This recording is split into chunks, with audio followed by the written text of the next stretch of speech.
Welcome. I'm going to tell you right off, be honest. I'm not a big fan of superlatives, like biggest, fastest, loudest, because I figure technology within a week will eclipse whatever was biggest, fastest, loudest, and something new will be on the horizon. I can also be irked by the term best, as in my best friends and I are going to Las Vegas for the week. I thought best meant you had one best friend. And I have a best friend. His name is Tom. Tom and I used to build houses together and get in trouble together. This story is not about that Tom. I call him Tom Trouble. This story is about a man that I met while I was teaching at Peru. He just had this infectious laughter and had the ability to make you happy when you didn't necessarily want to be happy. We'll call him Teacher Tom because Tom was his name as well. And he became my best friend as well. Now, Tom and I were really like two brothers from different mothers, as the saying goes, on two different planets. Tom was an amazing guy, but he was much different than I. Tom was very tall. You can tell I'm not. I like to wash and vacuum my car at least once a week. The inside of Tom's car looked like Casella Recycling Center.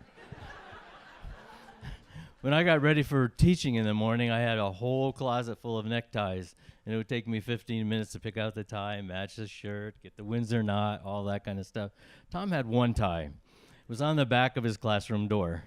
When he walked in the morning, he put it over his head, and then when he left in the evening, he put it back on the door. Tom did not like the wilderness. He thought two trees closer together than 100 yards was a forest. I like the forest and camping, etc., and being outdoors, cooking, and all of that piece. My first year teaching at Peru, I noticed at the end of the year in June, the sixth graders were coming to school with packs and sleeping bags, and come to find out, they were leaving at the end of the year to go for 4 days in the wilderness, and they climb Mount Marcy, and it's like, wow, I can do that. My fifth graders could do that. So the very next year, and for the next 5 years, we raised money, we sold everything you can sell, we got enough money, and we went, ironically enough, to the Lake Colby, New York State Conservation Camp, just down the road from here. Beautiful, beautiful facility, amazing lodge, kitchen, cabins for everybody. So I do this for 5 years. Tom's teaching down the hall. One day he comes up to me and he goes, Jim, because that's what he called me. He said, you know, my kids are tired of hearing about how much fun your kids have every year at the end of the year. He said, I want to go with you. I go, Tom, you don't like woods. You can't cook. What would you do? Put me in the kitchen. I'll do something. So, okay, Tom signs up. Now we have a lot of kids, and we have to have enough money to bring us all down here to Lake Colby. So we start a school store called the Rainbow Store, and for the first couple weeks, we sold pencils, erasers. Things went pretty well.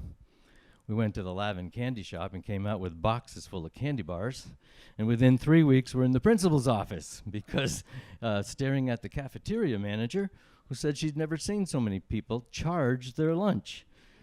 They closed our store, but we had made, immediately, we had made enough money to go, and come the end of the year, we're ready to go back down to Camp Colby. It's a 5-day event. The first day, we just get adjusted. The kids get in their cabins. Everybody goes to sleep. Nice. Second day, we climb Mount Algonquin. It's a long journey, 7.64 miles, as you know, one way. It's uphill both ways, unfortunately. And Tom says, I can do this. I go, I don't think you can do this, Tom. Your diet's been pizza and chicken wings for the last 20-some years. How are you going to do this? I can do this. Well, he couldn't do this. When we finally get to the top, Tom is nowhere in sight. Maybe a half an hour later, he appears. He looks exhausted. He walks over to one of the little peaks over there, and he just falls into a bundle of bones and skin and 2 walking sticks. We eat lunch, and it's time to go back down. I go over to Tom, kind of wake him up. He looks at me and goes, Mr. Howard, my legs, they're not working. I need a helicopter. I go, Tom, we can't afford a helicopter. So we turn him on his belly. Another parent and I, we rub his legs, much to the odd looks from other hikers coming up along the trail. But we get Tom back up on his feet, and he goes down slowly and comes in last again, of course. So we put him off in his cabin and say, Tom, sleep it off. You'll be fine. Tomorrow you'll just work the kitchen. He's okay with that. Wednesday was CC Day, canoes and crafts. And generally all the kids would be out in the canoe, and the craft would be making sand candles. So I say, Tom, this is the only job you have. There's 75 boxes of wax. And near the stove over there, your job, melt the wax. By the time we come back in, everything will be fine. We'll have the kids make depressions in the sand. We'll put a little string in there. They'll make candles. Their mom and dad will be so happy. The parents and I take the 8 canoes, and we head out onto Lake Colby. Everything is going quite smoothly until one of the kids goes, Mr. Howard, look at Mr. T.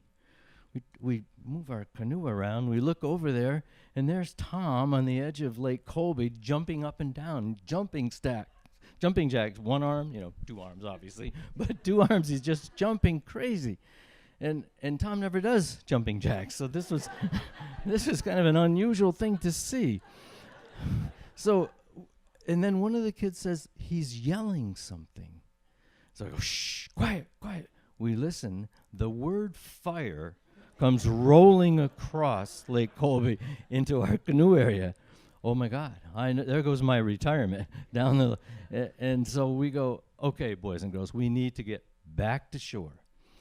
So trying to get, I had 4 kids in my canoe, we all had paddles, trying to get all of them organized and steer so they're going in the same direction, that is back to camp, was like watching marbles spill onto a wooden floor.